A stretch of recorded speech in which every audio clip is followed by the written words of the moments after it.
May 21st, 2007, my life ended as I knew it. 1 hour after talking to my best friend, my soulmate, my confidant on Skype, he was called out on a mission in Baghdad, Iraq. He was going down a route he had been down 100 times before in his 8-month out of 12-month deployment. And when he stopped to interrogate an area before the rest of his convoy passed, a man in a field detonated 2,000 pounds of detonation directly underneath his seat. It would be 9 hours later that I would drive home to San Marcos. I was living in San Marcos at that time, to find 2 men in uniform waiting to tell me, the Secretary of Defense regrets to inform you. After the memorial service, spreading his ashes in the river he loved swimming in, the flowers stopped coming, and I literally lived each day kind of plotting out how I could die.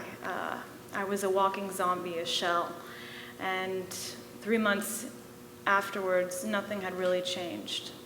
But one evening, I really was just thinking about Michael, and I was thinking about what if our roles had switched, what if he had lived, and what is it that he would want more than anything? And I know that it would be the ability to stand here next to me today. So it was on that night that I knew that I at least had to try to live for him until I could find a reason to live for myself. And I knew that the first step in me doing that was embracing this title that I had been given unwillingly, widow. So I went to the one place I always went to when I was looking for anything, whether it be how many ounces are in a cup or where the nearest movie theater is. I went to Google. I sat there on my desk and I typed it in. I typed in W-I-D-O-W. I pressed enter. I had dial-up at the time, so it took a little while to load.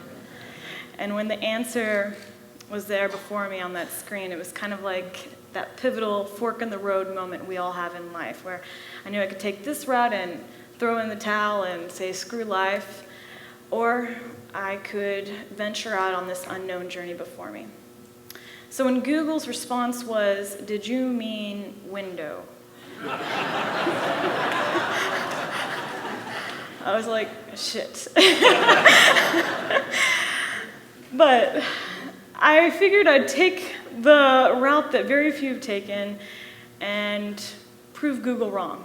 Come up with some kind of answer that, who knows, if there was another girl out there like me and she was typing in the same words, she wouldn't get the same response. But the thing is I already knew what I had to do. You see, I knew that I had to face someone like me. I had to see someone like me. And I knew I had the phone number of Jessica Arjan. She lived in Atlanta, Georgia, and her husband was sitting behind Michael that day and was also killed, and left behind not only Jessica, but their newborn baby that he'd only met for 2 weeks on R&R. And I knew by talking to her, by speaking with her, it'd be like looking in a mirror. It'd be like finally seeing who I was and what I had become. So the next day, still going on this momentum that Google didn't know what the hell I was, I called Jessica, and I think there was a part of me that was hoping she wouldn't answer, but she did. And I said, look, Jessica, I don't know you very well, other than that we passed each other a couple of times when we were stationed in Alaska and that our husbands died, but I basically want to ask you the questions that people have stopped asking me, the questions that have made me feel ostracized, because it's the things that I want people to ask me. I want to know how you met Brian, how you fell in love. I want to know how you felt when he got deployed. I want to know how you were notified, how you hope to keep his memory alive for your son. And most importantly, because I'm still seeking the answer, what makes you get up every day and want to live? And I'm going to add something on top of that, and I want to know if I can film it, just in the case that maybe there's someone else that's like me and has probably been living on their couch 18 hours a day watching independent film channel, keeping their mind void so they don't have to actually think about their reality. And Jessica agreed. So 5 days later, with a camera in hand, I flew to Atlanta and basically spent a week in the life of Jessica. We went to the cemetery and looked at the designs for her new headstone for her husband. We celebrated her son's birthday, which coincided with her wedding anniversary. And I think more than anything, I just felt a sense of belonging with her. And finally, we sat down and I asked her those questions. And after the interview was over and I went back home, there was one moment that resonated with me more than anything. It was this moment where I was having her tell me a little bit about Brian, and I remember seeing this gleam in her eye. And I'm pretty sure y'all probably know what I'm talking about. It's that gleam in the eye when you look at a picture of yourself on your wedding day next to your wife or your husband, or you're holding your niece or your nephew, or you're with your family on Christmas Day. And anybody who sees that photo knows that at that moment, life was perfect. It was as it should be. And it was the one thing that made it not difficult for me to look at photos of Michael, but to look at photos of myself, because I thought I'd never look like that again.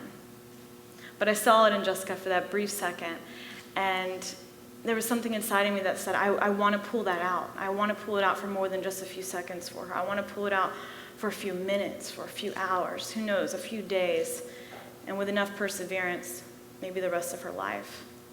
And so it was at that moment that I decided that I wanted to create a nonprofit. I wanted to translate what I had taken from that time with her into something that wasn't kumbaya and talking about how butterflies are outside of our window and it's our husband, but something that could bring these women together to just revel in that commonality. And so it was while seeking out other women that I was on every forum, and I remember going on to a Young Widow bulletin board, and I was like, look, I found a place of belonging, and it was for widows 50 and under, and everybody was 49.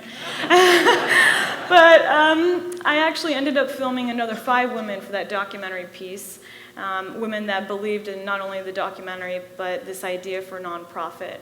And one of those women that I met was Nina Carr over in Ohio, and she was a big person for me to meet. It had been 8 months since Michael's death, and up until that point, I didn't pray anymore. I couldn't talk to God. I went to bed every night looking at my ceiling, talking to Michael. I told him about my struggles for the day. I cried to him. But in Nina, this person that I had been talking on the phone to leading up to my interview with her, she kind of turned the table and started asking me questions. And it was in that we laughed over the fact that the pizza delivery man knew our name because that's all we ate, and the fact that we probably drank too much liquor, and we had our little membership cards at Specs, and and we would say, oh, how long has it been since you showered? It's like, I've got you beat. It's been 2 weeks over here. And we just bonded over that, and I think it solidified even more what I wanted this organization to be and what I wanted to give to other women like me. Because it was while on the internet that I found that 83% of those serving are under the age of 35, and the average age of a service member who's been killed in Iraq and Afghanistan is 26. So I knew that there were all these young women out there. But after finishing the documentary and getting our 501c3, in July of 2008, here in Austin, Texas, I launched the American Widow Project. We had military widows come in from all over the country, and it was amazing. I took them ziplining in Wimberley, tubing down the Guadalupe. We did a private screening of the documentary at the Alamo Draft House, and there were so many pivotal moments during that weekend. I remember tubing down the Guadalupe, and I caught myself laughing. I'm going to kind of show you some of these photos really fast. That's me being handed the flag.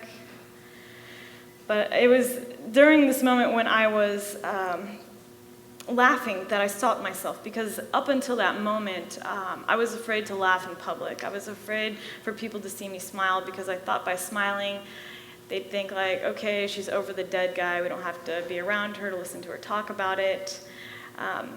And I'll never get over Michael, and I didn't want people to think that. And so in that moment that I was laughing and I stopped myself, I looked around and I saw all these women doing the same. I saw them laughing together, and I kept on laughing.